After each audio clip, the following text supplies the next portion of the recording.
Yeah, I think technology really. I think there's an awful lot more technology in payments than there were maybe 3-4 years ago, and that's developed into payment methods, and that's developed into additional data and services that technology companies can provide retailers. You mix that with mobile, obviously. There's lots of mobile technology as well. So I think there's an awful lot of technology out there that merchants want to grasp and want to get hold of, and that makes merchants really excited that they can finally get to grasp with their data and they can get to grips with their authorization rates and that sort of thing. So I think technology is really driving payments at the moment, and it's really exciting to be at the front end of that. I think massively. I mean, certainly with Adyen, we're doing fantastically well. Really significant growth, really significant investment over the winter, and it means we've got an awful lot of money to spend on really exciting projects. So for Adyen, we see the pipeline and the merchants coming on board really, really quickly. They know the kind of value we offer. But yeah, in general, again, payments is really exciting. People are beginning to understand that there is more out there than just a traditional UK high street. And so yeah, the realization that there's a global world, and then suddenly there's the rush into China and Brazil and these places. So yeah, it's really gathering pace, and again, we're really excited to be at the front of that.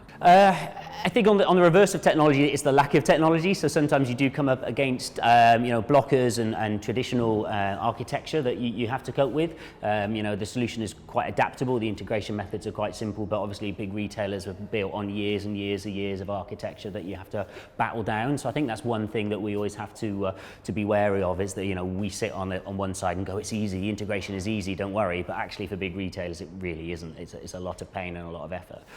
So I think that's one thing we always have to be careful of. I think challenges as well when you go global. Again, some retailers are quite used to it, they understand it and they know what's going. Other retailers, this is very new for them, so it's a real hand-holding process to make sure cultures are very different, payment methods they've never heard of before.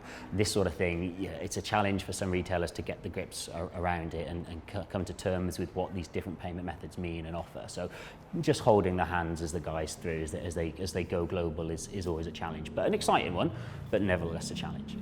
Yeah, huge. I mean, there's a lot of talk about the BRIC nations, the Brazil, Russia, India and China, and these are, I suppose, the more fashionable ones where, if you get it right, that's where the big opportunity is. China is obviously always one that's on the tip of everyone's tongue if they can do it, and it's not as difficult as you may think with the payment methods that are out there, the likes of Alipay and UnionPay. If you've got a payment service provider that can offer those, it's a fairly straightforward into that market. But again, it's a cultural thing, and we'll go through tonight as I speak about some of the cultural differences, the likes in Brazil and some of the payment methods that are different. So it's understanding the cultural difference rather than the actual payment methods involved. But yeah, it's the opportunity is massive in those territories if you can really grasp it. But it comes with other issues, distribution as well. I mean, that's something we don't get involved in as a payment service provider. You plug a payment method in and it seems to work, but we don't have to worry about how you physically distribute the goods to those people. And again, the culture of whether they want refunds on those goods and how do you supply that. So other challenges that we don't get involved in, but they're certainly out there to be aware of.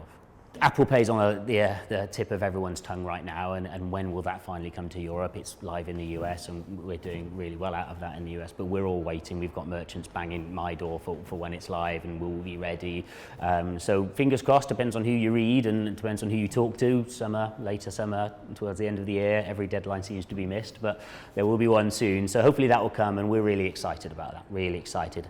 It's not revolutionary, but it's certainly evolutionary, and it will help, again, in terms of NFC and mobile app payments. So that's one thing to be really excited of. Obviously, the breakup of eBay and PayPal, so it'll be really interesting to see where eBay go from there. It'll be really interesting to see what PayPal do. Obviously, is there going to be additional payment methods available on PayPal? Who knows? So that's a dynamic that's worth looking at over the next 6 to 12 months as well. So, and again, the wallet space is always evolving. There's always wallets fighting, V.me and Masterpass.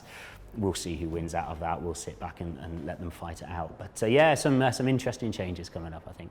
Yeah, I've got to go back to Apple Pay. I think it's got to be that, really. As I said, it is pretty evolutionary in the way they do it in terms of their security, in terms of their encryption. I mean, it's still based on cards, so that the underlying principle is still based on the same card network, but the way they secure it and just the customer, the flow, the ease of use, it's a really, really slick product. And I think when it comes and when we adopt it in Europe, there will be there'll be significant uptake on it. And I think that's certainly the thing that I'm getting my merchants asking me about. Bitcoin is another one that I've had merchants ask me about. We're live with Bitcoin now, and that's gone really well with a few merchants that adopted it.